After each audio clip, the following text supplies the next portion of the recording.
The last decade, Africa has made some significant strides in tackling youth unemployment, but unemployment is not the only issue young people in Africa faces.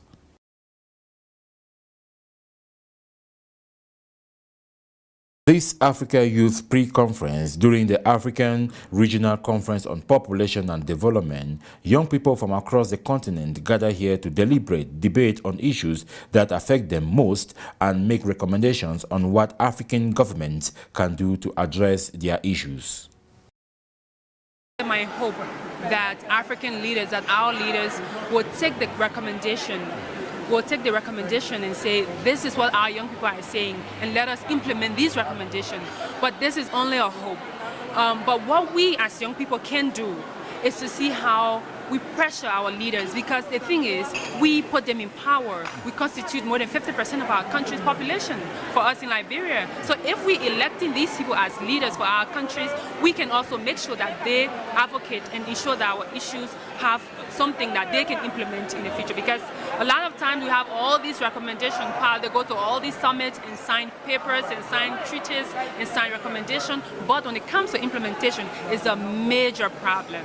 Unemployment is one thing about the youth in Africa, but there are several youth that have got good qualification, good education, but what they lack is the employability skills. What do you think can be done to address that sort of issue?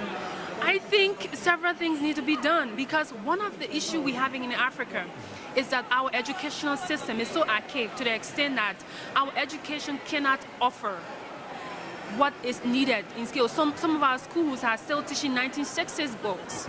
You know, they're focusing on the history, the literature and theory, but practically the job market is a different area. So we need to think of changing our educational system to adapt to the new and emerging markets, that our young people who have all the opportunities, who have the capability, the abilities to do what they want to do. So our leaders need to rethink the educational policies, starting with my country, my government, and other African governments. The leaders need to open up. Leaders need to open up to the space and start looking at people as the key economic drivers in Africa, and where that economic dividend lies is within the power of the young people. I believe that there's a lot our governments can do, and youth issues like the ones we focused on in the conference here have been on health, education, employment, and inclusivity. I believe that in health, that our governments need to recognize, particularly sexual and reproductive health, that they need to create more avenues for us to access the services that we need, that are youth-friendly, that are accessible, that are equal as well, taking into consideration people with disabilities, people who are in disadvantaged areas, because majority of Africa is rural, so they need to make these services accessible to them, and preferably let them be provided by young people, you know, young health workers, young health professionals, that young people can relate with. In terms of education, we need better, more relevant, current education that would serve us in this 21st century that we're in, and will help us to meet the needs of Africa. And Kevin, what's your view on some of the recommendations, and what do you think African government can do to perhaps address some of these issues? So just for what in 2 words, just we group everything, and there's a problem of conflicts of generations in most African countries' governments. The problem is those old generations, they don't believe we the youths can do something, either because their own children are not that good, or either because they still have that mind that no, or maybe they didn't have the same opportunities as us as now during their own days. So there's this problem of conflict of generations, which needs to change, because they have to give us the opportunities. We see they implement, they have these churches in the African Union, the youth charter. Most of them sign, they adopt it, but they don't implement it. They just sign because of the purpose. No, let them sign because youth. But they use us, they use the youth, like do this, draw policies, this and that, but they don't use us as during the implementation process, like to take our own views and that. That needs to change, because they don't have faith, or they are afraid of their own positions. So that is just conflict of generation. It has to change. Then I think from then the youth will have better opportunities. Yeah, conflict of generations. You talked about rural young people, but you see a lot of young African people want to live in urban cities, and New York, London, and all of that. How do you think that can be implemented by government when they see a lot of young people want to live in cities? I'm from Nigeria. I live in Lagos. If Lagos meets all my needs and all my standards, I'd rather stay in Lagos 100 times over than to live in London or New York. I'll go visiting, go shopping, but I'd rather stay at home. So if our cities are made to up to the standard and developed the way we want, and we can get jobs and live a good standard of living, most African youth will stay at home. I believe I'm speaking for Africa. Mainly the issue I've been thinking about is that we have so many policies on ground. We all know that. We have laws, and someone made a point, said the recommendations we're making, like the things we're discussing about, are the same stuffs that have been discussed about 10, 15 years ago. So what is the thing we need to do? We really need to revise the policies that we have on ground. You know, implementing more will make, just like stacking them on themselves, on each other. You know, we're not carrying out anything, but if we start implementing the ones we have already on ground, you see we'll make progress. Les gouvernements africains ne sont pas engagés avec les jeunes, c'est parce que je pense bien il manque une concertation nationale. Il faut que chaque pays ait d'abord sa propre concertation nationale. Que veut le jeune? Comment le jeune peut développer nos pays? Et comment l'État peut venir en appui à la jeunesse? Si nous avons les concertations nationales dans chaque pays ou chaque État, cela permettra de faire un état de lieu, un état de besoin que nous pouvons présenter aux partenaires et que le gouvernement va maintenant affecter, travailler ensemble à travers des plateformes en collaboration avec des jeunes.